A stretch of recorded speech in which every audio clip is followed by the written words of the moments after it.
नमस्कार मित्रों, मैं राहुल कुमार राहुल स्टडी 91 पर आप सभी लोगों का स्वागत करता हूं मित्रों।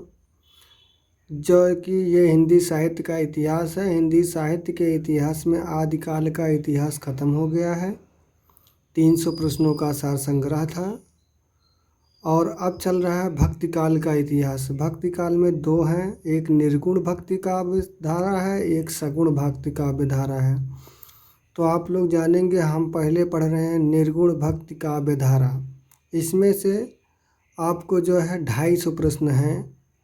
आप देखेंगे 122 तक कर दिया गया है और अब 123 वाला है।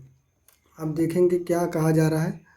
नानक का जन्म स्थान तलवंडी अब किस नाम से प्रसिद्ध है।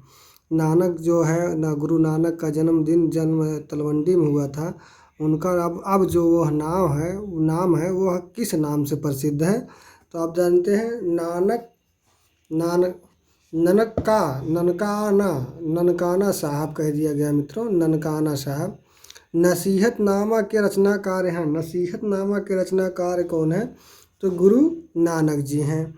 यहाँ देखेंगे जोधपुर के पीपासर ग्राम में किस संत का जन्म हुआ था। पीपासर ग्राम में किसका जन्म हुआ था। 125 का क्या होता है? जम्भनाथ मित्रों। आगे बढ़ते हैं हम, कितने पे? 126 पे चलते हैं। 126 में देखिएगा, संभराथल नाम से किस संत की उपाधि स्थल विख्यात है। जब यहाँ संभनाथल कहते तो 26 का क्या हो जाता है? इन्हीं की है मित्रों, जो पहले ही विद्यालय इस श्लोक में कह दिया गया है और प्रश्न में कह दिया गया 125 वाले में। जोधपुर के पीपासर जो है जम्भनाथ है, तो वही चीज़ कर दिया। संभराथल जो है जम्भनाथ का है। यहाँ देखेंगे दादूपंथी भक्तमाल के रचयिता कौन है। दादूपंथी भक्तमाल के रचयिता 127 का क्या हो जाता है? कौन है? तो राघव दास है। हरिहर दास दिया था, हरिराम दिया था, नारायण दास। तो यहाँ क्या हो जाएगा? राघव दास हो जाएगा। फिर अगला देखें, हरिदास निरंजनी का ग्रंथ नहीं है। इनमें ग्रंथ पूछा जा रहा, कौन नहीं? 128 का, तो चेतावाणी नहीं है। अगला देखेंगे, किस संत कवि ने निमाड़ी भाषा में भी रचनाएं की हैं। तो आप देखते हैं 129 का कौन है? सींगा जो है ये आपके कौन हो जाते हैं? यही आपका बताया जाता है कि यही इनकी रचना नहीं है। ठीक है। अगला देखेंगे, यहाँ जो कहा गया है रचनाएं की हैं सींगा जी। नगला भरतपुर में किस संत की उपाधि स्थित है। नगला भरतपुर में किस संत की उपाधि स्थित है। उपाधि मतलब नहीं, यहाँ समाधि कह दिया गया। मतलब उपाधि तो विद्वानों के द्वारा विद्वानों को दिया जाता है, लेकिन ये समाधि स्थल जो है किसी बड़े व्यक्ति के द्वारा समाधि स्थल का नाम दे दिया जाता है। तो यहाँ देखेंगे लालदास दादू, फिर बाबा लाल की रज्जब। तो यहाँ 130 का क्या हो जाता है? लालदास जी हैं। तो कौन है? लालदास। अगले देखें, गरीब दास और मिस्कीन दास किसके पुत्र हुए। तो ये किसके पुत्र हुए हैं? तो दादू के हैं मित्रों। किसके हैं? दादू। अलख दरीबा नाम से किसका सत्संग स्थल प्रसिद्ध है। नाम से किसका सत्संग प्रसिद्ध है? तो ये क्या हो जाएगा? दादू हो जाएगा मित्रों। 132 हो गया। 133 देखते हैं, दादू की रचनाओं का संपादन दादू दयाल नाम से किसने किया। इसका संपादन जो है किसने किया था? तो 133 का क्या हो जाता है? परशुराम चतुर्वेदी जी हो जाते हैं। असरारे मार्फत नादी रुन्निकात किस संत की रचनाएं हैं। तो 134 का क्या हो जाता है? बाबा लाल का होता है। कौन सा संत सवैयों की रचना करने में सिद्धहस्त था। सवैया की रचना करने में सिद्धहस्त था, अर्थात उसको पूर्ण रूप से जानकारी थी। तो आपके कौन हो जाते हैं? सुंदरदास। सवंगी और वाणी किसकी रचनाएं हैं मित्रों। सवंगी और वाणी किसकी रचनाएं हैं? यहाँ देखते हैं रज्जब की है कि सुंदरदास की है कि सदना की है कि पीपा की है। 136 का किसका हो जाता है? रज्जब की हो जाता है। अगला देखेंगे, रामानंद के शिष्य संत सेन किस जाति के थे? जाति मतलब मोची थे कि पंडित थे कि दुनिया थे कि नाई थे? तो 127 के क्या थे? नाई थे। जिस प्रकार से रायदास की जाति पूछी गई थी, चमार जाति के थे रायदास, तो यहाँ पर उसी प्रकार से इसमें भी पूछा रामानंद के शिष्य संत सेन किस जाति के थे? तो नाई थे। नाई मतलब क्या होता है? शर्मा, शर्मा जाति के थे। ठीक है। यहाँ देखेंगे जो बाल और काटते हैं, यहाँ देखेंगे संत रज्जब का वास्तविक नाम क्या था? इनका अगर देखा जाए तो क्या नाम मिलता है 138 का? तो क्या है? रज्जब अली खां। क्या है? रज्जब अली खां। शांत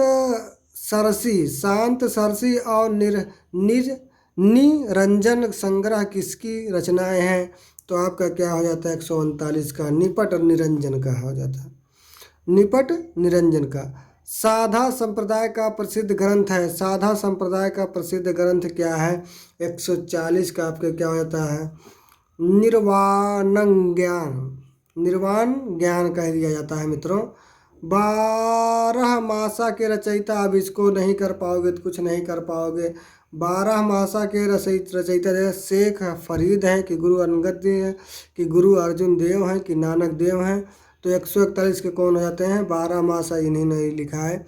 कौन? गुरु अर्जुन देव। अब चलते हैं 42 पे पहुंच जाते हैं मित्रों क्या कहा जा रहा है? नानक की वाणियों का संकलन किया, किसने किया संकलन? तो आपके गुरु अंगद देव। अगले देखें, ज्ञान बोध ज्ञान परोक्षी के रचनाकार हैं, तो कौन है? मलुक दास जी हैं। मलुक दास जी हैं मित्रों। आगे बढ़ते हैं, 143 हो गया है मित्रों। 144 ये है मित्रों, देख लीजिएगा 144 है। ठीक है। यहाँ क्या कहा? असंगत बताइए। असंगत मतलब गलत। दादू पंथ की दादू दयाल है, सही है। निर्जनी के क्या संप्रदाय किस है? हरिदास निरंजनी है। सिख संप्रदाय गुरु गोविंद सिंह। यहाँ बाबा लाली संप्रदाय बाबा लाल है। तो यहाँ आपका क्या हो जाता है? सी वाला ऑप्शन से हो जाता है, गा वाला ऑप्शन से।